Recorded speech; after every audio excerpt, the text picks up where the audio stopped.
tu cesses de penser. En fait, c'est ça, moi, qui me... Autant je conçois que le corps humain a des limites et ne peut pas aller au-delà, etc., de 80-90 ans et tout ça. Ça, je le conçois parfaitement.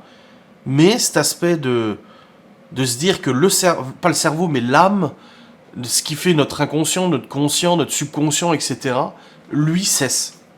C'est inimaginable.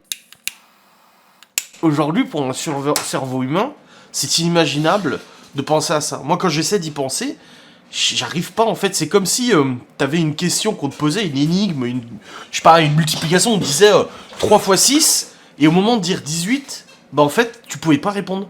C'est-à-dire que tu peux même pas apporter de réponse, tu peux même pas y réfléchir, tu peux même pas y penser, tu peux même pas l'imaginer.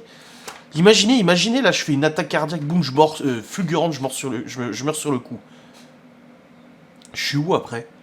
Je peux pas ne pas être quelque part, c'est pas possible, c'est pas imaginable que je ne sois pas quelque part, c'est pas imaginable que mon cerveau ne soit pas quelque part, enfin mon âme, hein, je dis mon cerveau, mais mon conscient, ma conscience et tout ça, c'est pas possible que ça soit pas quelque part en fait. Je sais pas, c'est vraiment très particulier comme sujet. Après, nous avons tout un tas de choses qui ont fait qu'on a essayé d'obtenir des réponses.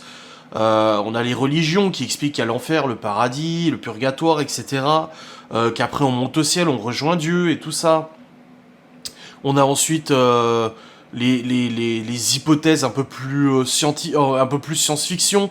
On se dit en fait il y a une réincarnation. Du coup en fait on n'est pas vraiment mort. Et puis voilà, en fait c'est une autre dimension. On switch dans une autre dimension.